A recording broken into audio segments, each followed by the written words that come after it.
Andrei Kolesnikov, Kommersant newspaper. Good evening. Good evening. Tell me, do you believe that the multipolar world, the necessity of which you spoke about in that very Munich speech back in 2007, and whose new poles apparently are Russia, India, and China, has finally been created, or is there still something to strive for? And if I may, one more question. A few hours ago, the German Chancellor, Mr. Merz, called you perhaps the most serious war criminal of our time. What do you think about that? Literally just a couple of hours ago. I see. So, regarding whether the multipolar world has taken shape or not, overall its outlines have certainly formed.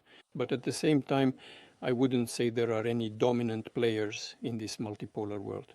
After all, when we talk about multipolarity, it doesn't mean that new hegemons should emerge. No one is raising such questions, neither within the framework of the SCO nor within BRICS.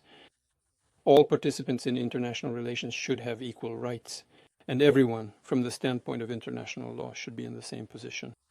Yes, that is absolutely correct. And of course, there are certainly some major economic giants on the world stage, for instance, countries such as India and China. And it is also worth mentioning, by the way, that our own country is also ranked among the top 4 largest economies in the entire world when measured by the metric of purchasing power parity.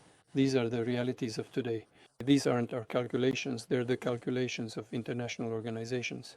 But that doesn't mean that anyone should dominate in the political sphere or in any other area, including security. That is the essential point. And for that very reason, we do not believe that any new dominant states should be allowed to emerge. It is our firm position that everyone and every state should be fundamentally equal. As for the specific statements you were about to make, they just told me, in fact, Peskov also mentioned this to me literally just a few minutes ago.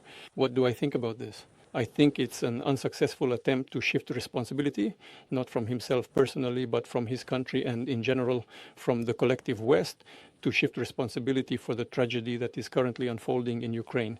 What do I mean by that? Let me remind you, and I've said this many times before, in 2014, the ministers of 3 European countries came to Kyiv and signed a document that, in essence, was an agreement between the current government, between President Yanukovych at the time, and the opposition. And according to this significant agreement, all contentious political issues, without exception, were supposed to be resolved within the established constitutional framework, peacefully and legally, ensuring a stable and just resolution for all parties involved. But literally a day or so later, or the very next day, a coup d'etat took place, bloody and brutal. None of these guarantors lifted a finger to return the situation to a legal framework. That's how the conflict began. Because right after that, events began to unfold in Crimea as well. Immediately after that, the Kyiv regime launched military actions using armored vehicles and aircraft against the civilian population of those regions of Ukraine that did not agree with the coup. And then they derailed all our attempts to resolve this problem by peaceful means and in fact publicly refused to implement the Minsk agreements. So who is to blame for the tragedy that is happening? Those who brought things to this point, completely ignoring Russia's security interests. If anyone thinks they can treat the people of our country with such disregard, they should know that we will never allow situations where Russia passively watches the events happening around it and does not respond in any way.